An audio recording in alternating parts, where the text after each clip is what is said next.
Hello दोस्तों, कैसे हैं आप लोग। स्वागत करता हूं आप सभी का अपने यूट्यूब चैनल में।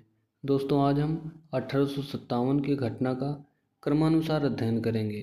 इस छोटे से वीडियो में सभी मुख्य घटनाओं का वर्णन किया गया है। बस आप लोग वीडियो के अंत तक बने रहिए और वीडियो को पूरा देखिए, क्योंकि यहाँ से प्रश्न जरूर बनते हैं। तो आइए चलते हैं सीधे अपने टॉपिक पर। तो घटना की शुरुआत होती है 22 जनवरी 1857 को। कोलकाता में भारी आगजनी हुई। इसके बाद 25 फरवरी 1857 19वीं बंगाल नेटिव इन्फेंट्री का नए कारतूस का इस्तेमाल करने से इनकार। प्रश्न आपका बनेगा कि किस नेटिव इन्फेंट्री ने कारतूस का इस्तेमाल करने से मना किया था। तो इसमें आपको सही उत्तर लगाना होगा 19वीं बंगाल नेटिव इन्फेंट्री का। इसके बाद मार्च 1857 विद्रोह की तैयारी का अंदाज़ा लगाने के लिए नाना साहब के भाई बाला साहब और मंत्री अजीमुल्ला के साथ तीर्थ यात्रा शुरू की। आगे देखते हैं। 29 मार्च 1857 मंगल पांडे का एजुटेंट लेबाग पर हमला। 31 मार्च 1857 19वीं देसी पलटन तोड़ी गई। 6 अप्रैल 1857 मंगल पांडे का कोर्ट मार्शल हुआ। इसके बाद 8 अप्रैल 1857 मंगल पांडे को मौत की सज़ा सुनाई। देखिए, अब ये आपका बहुत ही महत्वपूर्ण है, क्योंकि सीधा आपको डेट दिया जाएगा कि 8 अप्रैल 1857 को क्या हुआ था। तो इसमें मंगल पांडे को मौत की सज़ा सुनाई गई थी। ठीक है। इसके बाद 18 अप्रैल 1857 नाना साहब लखनऊ पहुँचे और 22 अप्रैल 1857 को जमादार ईश्वरी प्रसाद को फांसी दे दी गई। इसके बाद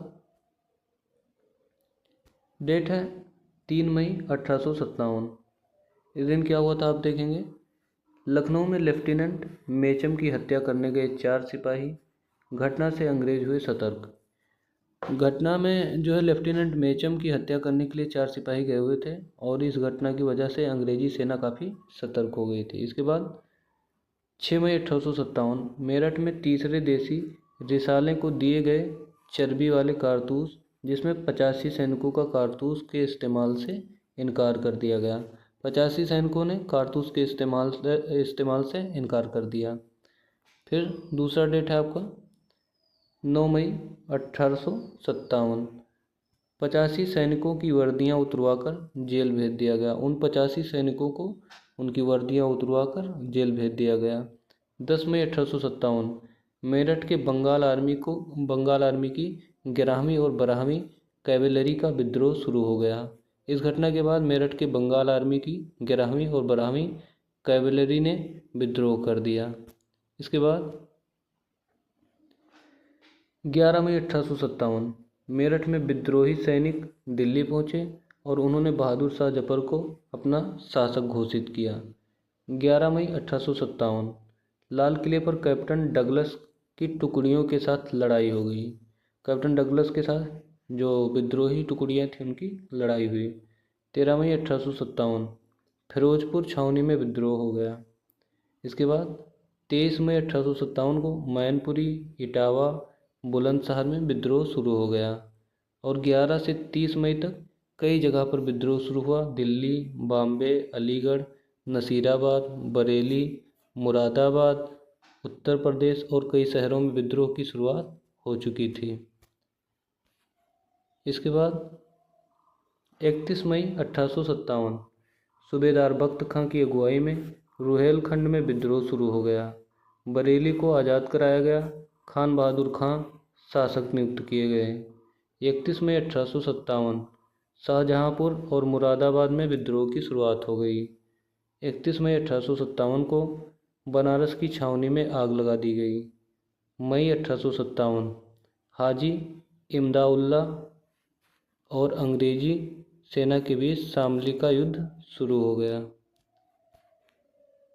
इसके बाद 1 जून 1857 बदायूं में विद्रोह की शुरुआत हो गई। 3 जून 1857 को आजमगढ़ में 17वीं पलटन का विद्रोह शुरू हो गया। 4 जून 1857 बनारस में विद्रोह लेकिन असफल रहा।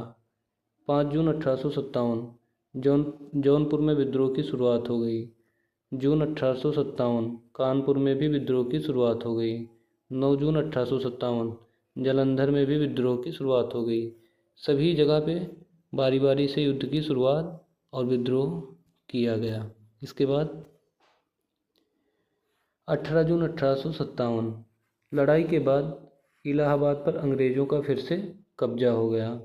25 जून 1857 को नाना साहब के सामने जनरल व्हीलर ने घुटने टेके।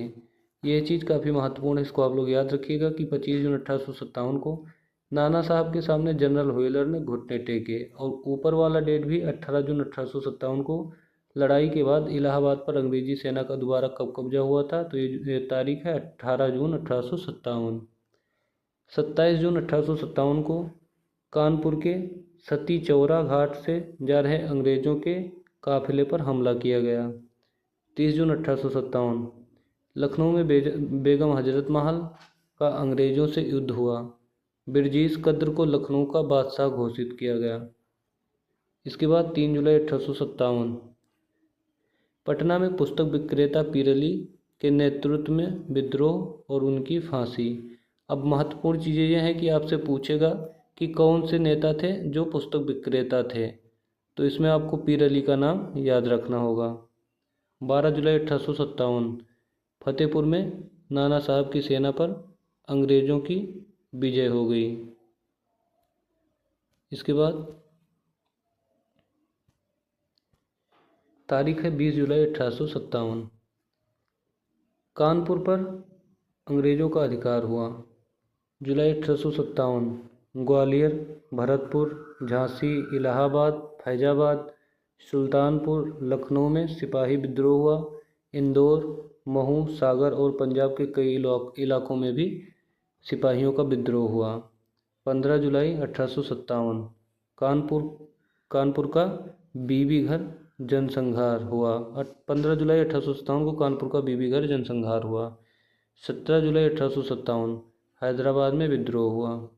इसके बाद 25 जुलाई 1857 को बाबू कुंवर सिंह ने दानापुर के विद्रोही सैनिकों की कमान संभाली। भारतीय फौज ने की आज़ादी की घोषणा। ये बहुत ही महत्वपूर्ण है, यानी इसको आप लोगों को याद रखना होगा कि आज़ादी की घोषणा कब हुई। 25 जुलाई 1857 को बाबू कुंवर सिंह ने दानापुर के विद्रोह सैनिकों की कमान संभाली और भारतीय फौज ने की आज़ादी की घोषणा। इसके बाद 26 जुलाई 1857 दानापुर से फौजी शाहाबाद पहुँचे। 27 जुलाई 1857 आरा पर कुंवर सिंह का कब्जा हो गया। ये भी काफ़ी महत्वपूर्ण है, आप लोग इसको याद रखिएगा। अगर बात करें हम 29-30 जुलाई 1857 की, तो आरा के पास कायमनगर में कुंवर सिंह की फौज का कैप्टन डानवर पर हमला हुआ। युद्ध में डानवर की पराजय हुई। उसके बाद 30 जुलाई 1857 को हजारीबाग में देसी पलटनों का विद्रोह शुरू हो गया। 1857 में बिहार के हथुआ स्टेट में फतेह बहादुर शाही द्वारा अंग्रेज़ों के खिलाफ युद्ध की घोषणा हो गई। अगस्त 1857 में सागर और नर्मदा जिलों में विद्रोह शुरू हो गए। इसके बाद 26 सितंबर 1857 ले कर्नल जेम्स जॉर्ज स्मिथ की हत्या कर दी गई। जुलाई सितंबर 1857 अंग्रेज़ों का दिल्ली पर कब्जा हो गया। सितंबर अक्टूबर 1857 में झांसी की रानी के साथ अंग्रेज़ों की लड़ाई शुरू हो गई। 22 सितंबर 1857 मेजर हडसन द्वारा बहादुर शाह जफर के दोनों बेटों की गिरफ्तारी हुई और उसके बाद उनकी हत्या कर दी गई। अक्टूबर 1857 कोटा स्टेट में विद्रोह शुरू हो गया। इसके बाद नवंबर 1857 में विद्रोहियों ने कानपुर के पास जनरल विडहम को हराया। नवंबर 1857 नाना साहब और तात्या टोपे का कानपुर पर फिर से कब्जा हो गया। दिसंबर 1857 सर कार्लिन कैंपबेल ने कानपुर की लड़ाई जीती। तात्या टोपे वहां से भाग निकले। 15 दिसंबर 1857 कोल्हापुर के महाराजा के छोटे भाई चिमना साहब ने बुलंद किया विद्रोह का झंडा।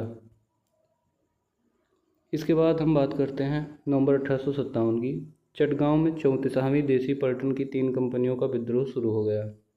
दिसंबर 1857 कुंवर सिंह लखनऊ आ पहुँचे। मार्च 1858 लखनऊ पर अंग्रेज़ों का दोबारा कब्जा हो गया। बेगम हजरत महल से लड़ाई लड़ी गई थी। मार्च 1858 सिंहभूम मानभूम आदिवासी अंचल में 2000 कोलों का सहायक कमिश्नर के कैंप पर हमला कर दिया गया। मार्च 3 अप्रैल 1858 सर ह्यूरोज के नेतृत्व में सेंट्रल इंडिया फील्ड फोर्स ने झांसी पर कब्जा कर लिया। इसके बाद 22 अप्रैल 1858 जगदीशपुर पर कुंवर सिंह का फिर से कब्जा हो गया। 23 अप्रैल 1858 बाबू कुंवर सिंह का कैप्टन ली ग्रांट की सेना से सामना हुआ, जिसमें ली ग्रांट की हार हुई। 26 अप्रैल 1858 बाबू कुंवर सिंह की मृत्यु हो गई। आप लोग इसको याद रखिएगा, ये काफ़ी महत्वपूर्ण है। मई 1858 बरेली जगदीशपुर कालपी पर अंग्रेज़ों का फिर से कब्जा हो गया। रुहेलखंड और विद्रोहियों ने गुरिल्ला पद्धति से युद्ध लड़ाई की। इसके बाद मई 1858 बहादुर शाह जफर को रंगून भेजा गया। 17 से 18 जून 1858 रानी लक्ष्मीबाई की शहादत हो गई। इसको आप लोग याद रखिएगा, 17-18 जून 1858 को रानी लक्ष्मीबाई की शहादत हो गई थी। 8 जुलाई 1858 अंग्रेज़ों के साथ विद्रोहियों का शांति समझौता हुआ। 9 जून 1858 चक्रधरपुर में नौसेना ब्रिगेड के शिविर पर हजारों कोलों का हमला हुआ। 20 जून 1858 ग्वालियर में हारे विद्रोही। 21 जून 1858 ग्वालियर में विद्रोहियों का समर्पण हुआ। इसके बाद अगस्त 1858 गवर्नमेंट ऑफ इंडिया एक्ट आया, कंपनी राज खत्म हुआ। 21 मई 1859 सिरवा पास में विद्रोहियों और अंग्रेज़ों का आखिरी युद्ध हुआ। कई विद्रोही नेपाल भाग निकले।